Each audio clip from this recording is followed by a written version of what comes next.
Có những thành phố chỉ cần nhìn thấy một lần là bạn có thể nhận ra ngay lập tức.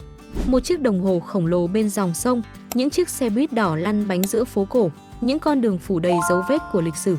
Và rồi, giữa tất cả những hình ảnh quen thuộc ấy, London hiện ra như một thế giới vừa cổ kính, vừa hiện đại, vừa trầm lặng nhưng cũng chưa bao giờ thực sự ngủ. Nếu có một hình ảnh đại diện cho London trong tâm trí của hàng triệu người, đó có lẽ là Big Ben. Nhưng điều thú vị là cái tên Big Ben thực chất thường được dùng để gọi cả công trình, trong khi nó vốn gắn với quả chuông lớn nằm bên trong tháp đồng hồ. Dù gọi theo cách nào, chỉ cần đứng bên bờ sông Thames và nhìn lên, bạn sẽ hiểu vì sao nơi này trở thành biểu tượng của cả nước Anh. Bên cạnh là Palace of Westminster, nơi đặt Quốc hội Anh.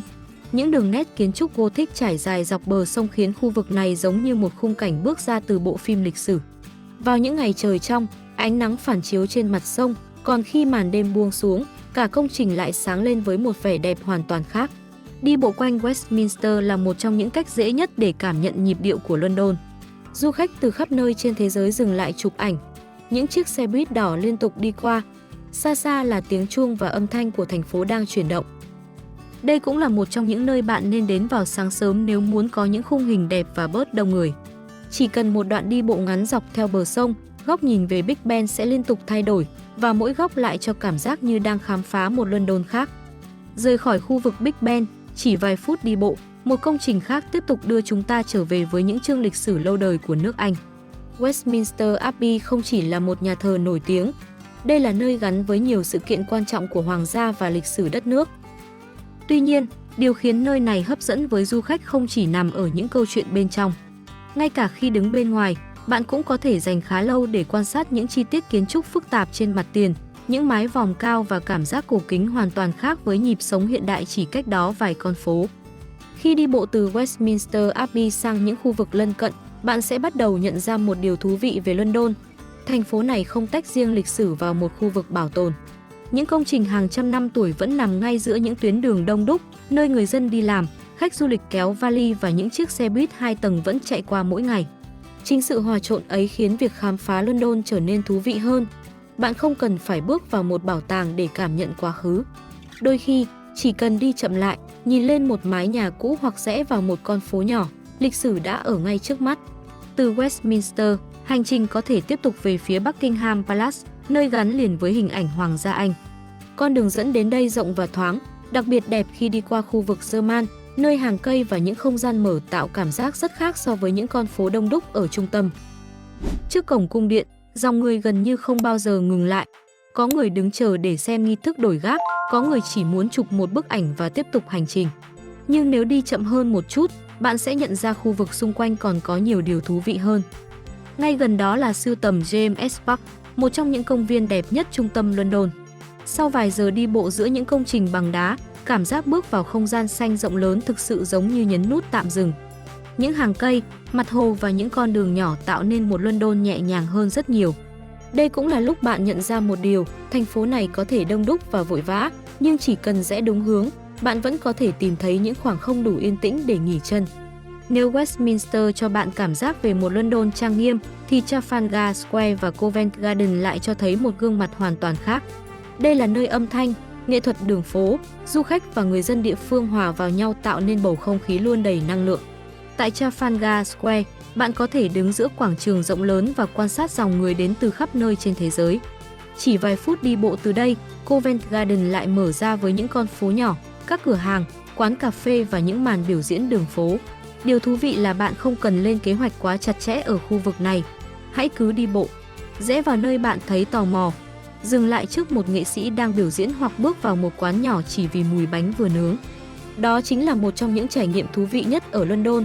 Thành phố có rất nhiều địa điểm nổi tiếng, nhưng đôi khi những khoảnh khắc đáng nhớ nhất lại xuất hiện khi bạn không cố gắng tìm kiếm chúng.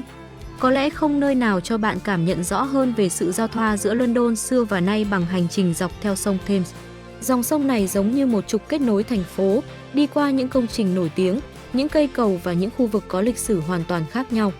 Và rồi Tower Bridge xuất hiện, với 2 tòa tháp đặc trưng và kết cấu mang đậm dấu ấn kiến trúc cuối thế kỷ 19, cây cầu này thường khiến du khách dừng lại lâu hơn dự định. Đặc biệt vào lúc hoàng hôn, khi ánh sáng thay đổi từng phút, Tower Bridge và dòng sông Thames tạo nên một trong những khung cảnh đẹp nhất London. Ngay gần đó là Tower of London, một công trình gắn với rất nhiều câu chuyện lịch sử. Nhưng thay vì chỉ nhìn nơi này như một địa điểm cổ xưa, hãy thử quan sát sự tương phản xung quanh. Một bên là những bức tường đá đã chứng kiến nhiều thế kỷ, bên kia là những tòa nhà hiện đại của khu tài chính. Chỉ cần đứng ở một góc phù hợp, bạn có thể nhìn thấy quá khứ và hiện tại xuất hiện trong cùng một khung hình. Và có lẽ đó chính là lý do London luôn có sức hút đặc biệt với những người yêu thích quay phim và nhiếp ảnh. Nếu có thời gian, hãy thử đi thuyền trên sông Thames. Thành phố khi nhìn từ mặt nước mang lại một cảm giác hoàn toàn khác. Những công trình quen thuộc lần lượt xuất hiện, nhưng ở một góc nhìn chậm rãi và dễ cảm nhận hơn. Sau khi đã đi bộ qua những con phố đông đúc, có lẽ đã đến lúc nhìn London từ một góc cao hơn. London Eye nằm bên bờ nam của sông Thames và từ đây, thành phố mở rộng ra trước mắt theo một cách hoàn toàn khác. Khi cabin dần lên cao, những công trình quen thuộc bắt đầu trở nên nhỏ hơn. Big Ben, Palace of Westminster, những cây cầu và dòng sông Thames hiện ra như một bản đồ sống động. Đây là một trong những khoảnh khắc khiến bạn nhận ra London rộng lớn hơn rất nhiều so với cảm giác khi chỉ đi bộ dưới mặt đất. Nhưng ngay cả khi không lên London Eye, khu vực South Bank vẫn rất đáng để khám phá. Những lối đi ven sông, nghệ sĩ đường phố, quán ăn và không khí náo nhiệt khiến nơi này đặc biệt thú vị vào cuối buổi chiều. Khi ánh hoàng hôn bắt đầu phản chiếu trên mặt nước, cả khu vực dường như chậm lại. Đó là thời điểm rất phù hợp để đi bộ, quay những khung hình cinematic và đơn giản là tận hưởng London mà không cần vội vã. Nhưng nếu bạn nghĩ London chỉ có cung điện, tháp đồng hồ và những con phố cổ trang nghiêm, Camden sẽ khiến bạn thay đổi suy nghĩ. Đây là một trong những khu vực có cá tính mạnh nhất thành phố, nơi nghệ thuật đường phố, thời trang, âm nhạc và ẩm thực gặp nhau. Camden Market đặc biệt thú vị với những gian hàng mang phong cách rất riêng. Bạn có thể tìm thấy đồ thủ công, quần áo, những món ăn đến từ nhiều quốc gia và rất nhiều góc quay đầy màu sắc. Không khí ở đây hoàn toàn khác với Westminster, ít trang trọng hơn, tự do hơn và đôi khi có phần hỗn độn. Nhưng chính sự khác biệt ấy lại khiến Camden trở thành một điểm dừng đáng nhớ. Nếu muốn khám phá chậm hơn, bạn có thể đi dọc Regent Canal. Chỉ cách khu chợ không xa, khung cảnh ven kênh mang đến một cảm giác bình yên bất ngờ. Những chiếc thuyền neo bên bờ và những con đường nhỏ khiến bạn gần như quên rằng mình vẫn đang ở trong một thành phố khổng lồ. Đây chính là một trong những điều thú vị nhất của London. Bạn có thể di chuyển chỉ vài ga tàu điện ngầm và không khí xung quanh đã thay đổi gần như hoàn toàn. Sau những khu phố đông đúc, những địa điểm nổi tiếng và nhịp sống không ngừng nghỉ, Hyde Park mang đến một London hoàn toàn khác. Đây là nơi người dân chạy bộ vào buổi sáng, ngồi đọc sách dưới bóng cây hoặc đơn giản là dành thời gian nghỉ ngơi bên mặt hồ. Vào những ngày đẹp trời, chỉ cần đi bộ chậm rãi qua công viên, bạn sẽ thấy London trở nên gần gũi hơn rất nhiều.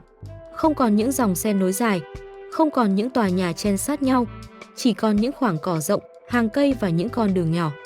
Khi màn đêm buông xuống, London lại bắt đầu một câu chuyện khác. Ánh đèn phản chiếu trên mặt sông Thames. Những cây cầu sáng lên, Piccadilly Circus rực rỡ với màn hình khổng lồ và dòng người vẫn không ngừng di chuyển. Có những thành phố đẹp nhất khi đứng trước một biểu tượng nổi tiếng, nhưng London lại đặc biệt bởi ngay cả những khoảnh khắc rất bình thường cũng có thể trở thành một trải nghiệm đáng nhớ. Một chuyến tàu điện ngầm đông người, một con phố nhỏ sau cơn mưa, một quán cà phê nằm giữa khu phố cổ, hay khoảnh khắc bạn đứng bên bờ sông và nhìn thành phố dần sáng lên trong đêm. London không phải là nơi có thể khám phá hết chỉ trong một ngày. Càng đi, bạn càng nhận ra phía sau mỗi công trình nổi tiếng lại có những con phố nhỏ đang chờ được khám phá. Và đôi khi, điều khiến chúng ta nhớ nhất không phải là bức ảnh chụp cùng Big Ben hay Tower Bridge, mà là cảm giác mình đã thực sự bước vào nhịp sống của thành phố này. Một London cổ kính nhưng không hề cũ, hiện đại nhưng vẫn giữ được những dấu vết của quá khứ. Đông đúc, đa dạng và luôn thay đổi, nhưng vẫn có những khoảng lặng đủ để bạn dừng lại và cảm nhận.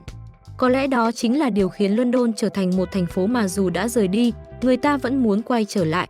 Bởi mỗi lần trở lại, bạn có thể sẽ nhìn thấy một London khác. Nếu bạn yêu thích những hành trình khám phá như thế này, hãy đăng ký Mê Du lịch để cùng chúng tôi tiếp tục đi qua những vùng đất tuyệt đẹp trên khắp thế giới.